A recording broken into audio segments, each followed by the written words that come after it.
The last few years have seen a shocking number of attacks on the rights of women through anti-abortion legislation, slashing of social services, and new heights of misogyny in the rhetoric of the right wing. Now more than ever, a new fighting women's movement is needed. We believe in organizing and taking to the streets, independent of the politicians of either major party. Throughout history, the gains that women have made have been won through militant struggle. We want to revive this kind of struggle by uniting all women to defend our rights. We've been experiencing so much anti-women legislation from all sides, with anti-abortion laws leading the way. Recent attacks include an Arizona law that states life starts before conception.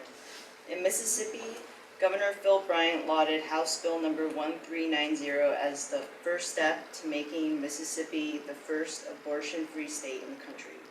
If fully implemented, the law will surely have that effect. Designed to ban abortion and therefore deny the women of Mississippi their constitutional and human right to safe reproductive health services, the law is patently unconstitutional. Combined with the political pressure to enforce it immediately, the new law threatened to cause the closure of the Jackson Women's Health Organization, the state's last abortion clinic, when it went into effect on July 1st. And the women of Mississippi and the surrounding region, particularly those who cannot afford expensive long-distance travel, will be denied their constitutionally protected right to a safe, legal abortion. Also, many states have introduced so-called personhood amendments that elevate a fertilized egg above a woman. State legislatures are also passing laws that interfere with a woman's relationship with her doctor by requiring ultrasounds prior to legal abortions.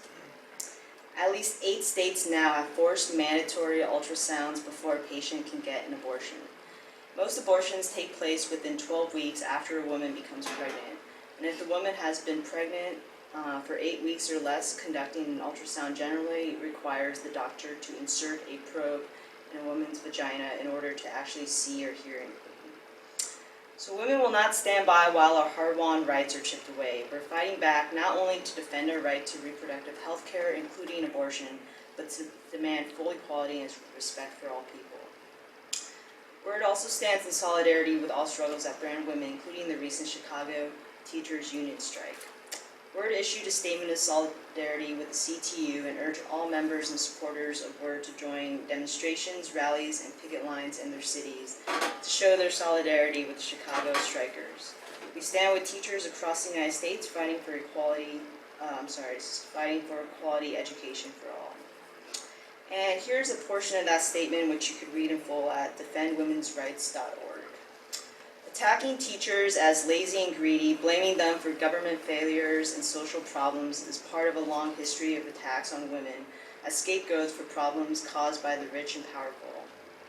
The myth of welfare queens perpetrated in the 1990s is one example, blaming women of color for systematic failures to justify cutting social programs.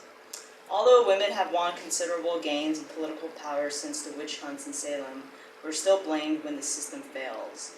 These dishonest attacks on teachers are directed at a majority female workforce. Across the United States, teachers are predominantly women. At the elementary level, 90% of teachers are female. In the Chicago school district, 76.3% of teachers are women.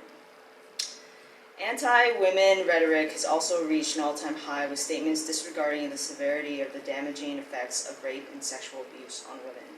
Todd Aiken thinks that if a woman experiences a legitimate rape, then her body can somehow shut it down. The rhetoric in the media and political landscape has set the collective tone of oppression and continues to set standards on women that favor men.